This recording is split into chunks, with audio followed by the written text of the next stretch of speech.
Hi, I am Marcia Bolotaolo, and today in Arts Appreciation, we will going to attack and explore the 15th century Renaissance rebirth of Classicism. Let's get amazed together and appreciate the various exquisite and meaningful pieces and inventions from paintings to architectural designs and styles to music and such, made by many excellent artists in the Renaissance period. But before that, let's define Renaissance first. So what does the word Renaissance mean?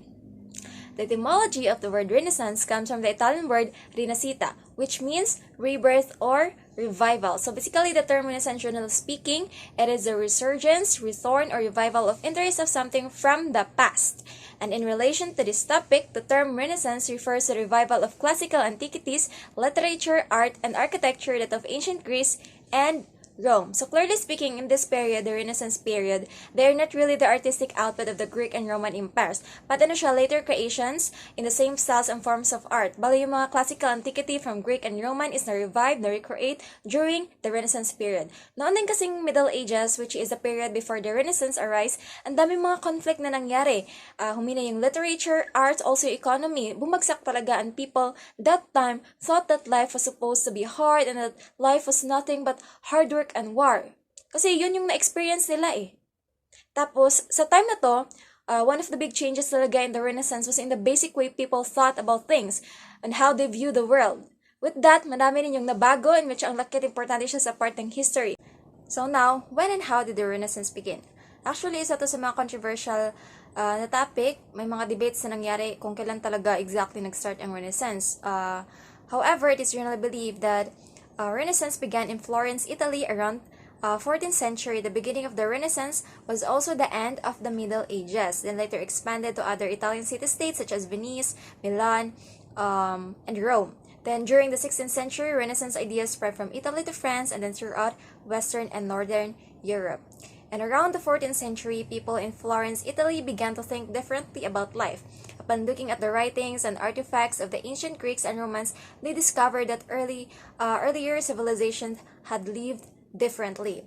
People began to believe that they could live happy, comfortable lives. They started to think that education was crucial and that improvements in the arts, sciences, and music would enhance everyone's quality of life. And this new way of thinking was called humanism. And so it was really the cultural bloom for Europe that time. In the context naman of art during the Renaissance period, many new ideas and attitudes were presented in the art that marked the Renaissance. A new idea called humanism focused on the interests, needs, and abilities of people. Itong humanism, this is one of the important philosophies under this period, which will be further discussed by Ms. Balingan.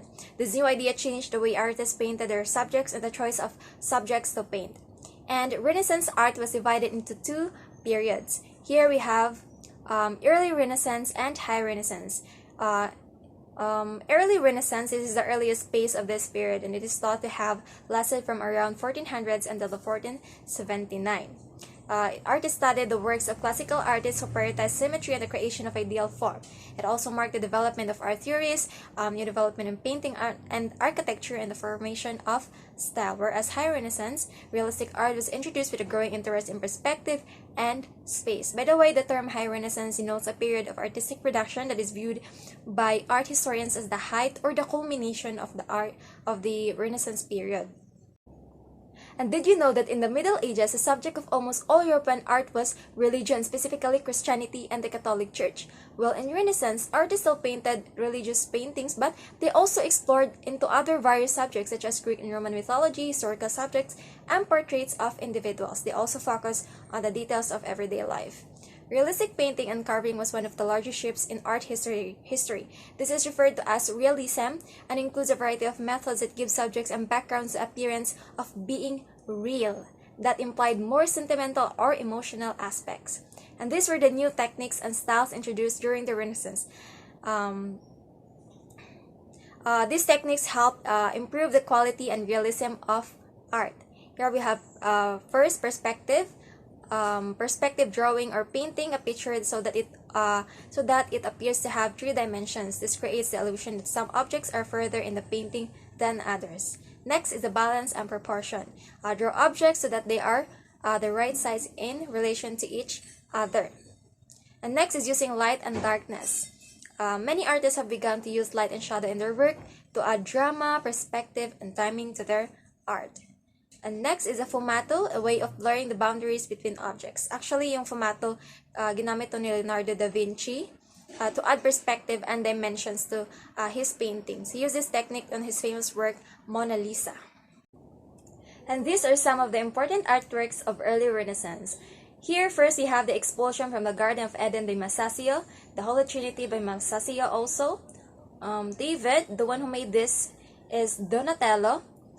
Dome of Cathedral di Santa Maria del Fiore, or Florence Cathedral by Filippo Brunelleschi. And the Annunciation by Fra Angelico. Flagellation of Christ by Piero della Francesca. Camera degli Sposi Frescos by Andrea Mantegna. Lamentation over the Dead Christ by Andrea Mantegna also. The Birth of Venus by Sandro Botticelli. And Primavera by Sandro Botticelli also. At ito naman yung mga important artworks of High Renaissance. So, we have here the Virgin of the Rocks by Leonardo da Vinci. The Last Supper by Leonardo da Vinci also. Tempiato by Donato Bramante. David by Michelangelo. Mona Lisa by Leonardo da Vinci. The Alba Madonna by Raphael. School of Athens, still by Raphael. The Creation of Adam by Michelangelo. The Sistine Madonna by Raphael. And the Assumption of the Virgin by Correggio. So, again, those are the important artworks and artists in the early and high Renaissance period, which are really an amazing piece, diba, made by various amazing, talented, renowned artists in the history. Now, let's dive in naman here in Renaissance architecture. A large portion of Renaissance architecture designs and styles was adapted from ancient Greece and Rome to suit the people's modern way of life. So, during the Renaissance period, when creating architectural designs, architects started to draw inspiration from the Greeks and Romans. The architecture of St. Peter's Basilica is a prime example of Renaissance design. And here, these are the ancient Greek and Roman elements in architecture. Many of the most characteristic features of Renaissance architecture were taken directly from classical architecture. Round arches, pediments, and columns were all used in ancient Greek and Roman architecture. The first element is symmetry. In Renaissance architecture, symmetry is one of the essential components. Nearly every Renaissance structure has many axes of symmetry. Many structures from this era were created with symmetrical external elevations and layouts. Here you can clearly see the front or the entrance of Villa Farnese in Italy, which was initiated by then Cardinal Alessandro Farnese and was designed by Antonio da Sangallo the Younger and built between 1517 to 1589. Diba, along the central axis that coincides with the main entrance, the entire elevation is mirrored. Next element is a proportion in the golden ratio. So this is another essential component of Renaissance architecture, the proportion. To help in their architectural design, architects experimented with mathematical ideas like the golden ratio to establish the heights and widths of various rooms. Proportions were used in the plan and section as well on the building elevations. You may observe how proportions are used in the design of the Basilica of Santa Maria Novella in Florence. And by the way, this was designed by Leon Battista Alberti. And next is the rhythm, which is also another important component of Renaissance architecture. Rhythmic facades. Since the beginning of architecture, rhythm has existed. The idea of straightforward repeating patterns was adapted by Renaissance buildings and used as a primary design element. This is seen in almost every building that fronts Venice Piazza San Marco. The exterior of the Biblioteca Marciana is straightforward and repeating, yet excludes grace and elegance. Again, those are the ancient Greek and Roman architecture elements. And here are some best Renaissance architecture. Again, the St. Peter's Basilica in Vatican City, the Florence Cathedral in Florence, Italy, the Piazza San Marco in Venice, Italy, and the El Scorial San Lorenzo, Spain, the Sistine Chapel in Vatican City, the Piazza del Campidoglio, Rome, Italy, the Basilica Palladiana in Vicenza, Italy, the Palace of Charles in Spain, and the Château de Chambord in France. Renaissance music and dance art. Dancing and music were two of the primary sources of entertainment during the Renaissance. People started to play music and sing for fun, and soon music was a part of daily life. They experimented with new styles of instruments and combinations of voices. Music was both an art form and a form of entertainment. So, meron tayo ditong choirs and madrigal. The choirs was sung in churches. One new style of music was to interweave several different vocal melodies at the same time. This type of music was called polyphony and became popular in choirs. This madrigal, this is also another popular form of vocal music. The madrigal usually had between 3 and 6 singers but could have more. The madrigal also had several melodies that were sung at the same time by different voices. The songs were often romantic poems and sung with emotion. In instruments naman during the Renaissance, many new and enhanced instruments were developed. Probably the most well-known is the violin, which was created in Italy in the 15th century. Other common instruments were woodwind instruments like the recorder and piper, string instruments like the lyre and hurdy-gurdy, and horns like the early trumpet and cornet. So ito yung mga common na music instruments in the Renaissance era.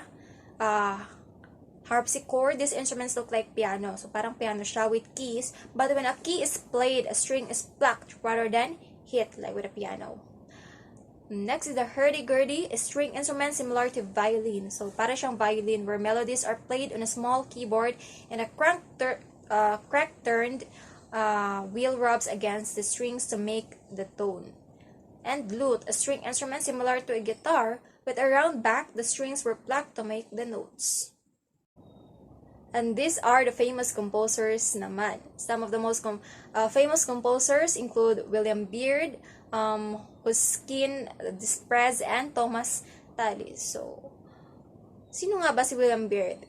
William Byrd is one of the most finest composers England has ever produced. His area of sacred and secular compositions intended for both public and private consumption demonstrate a deeply sophisticated musical mind that perfectly blends the head and heart.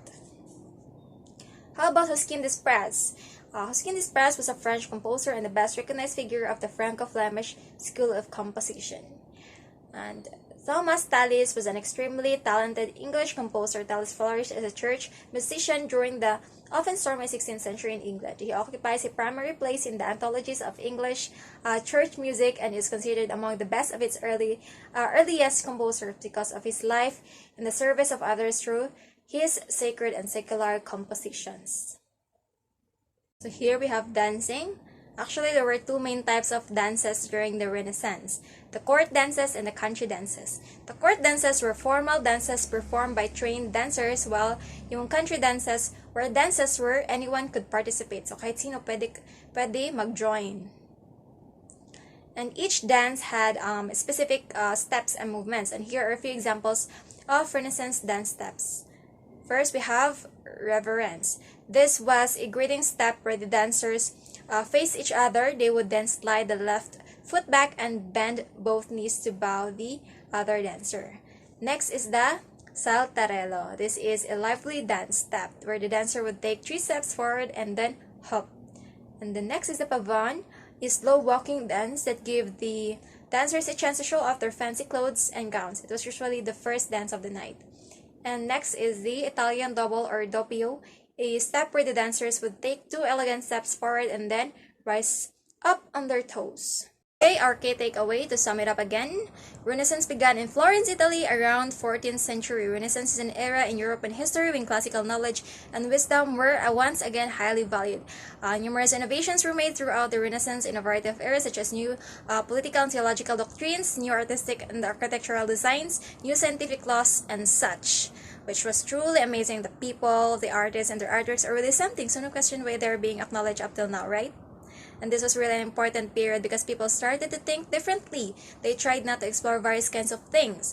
Kaya at that time, marami talagang development, innovations, or creations.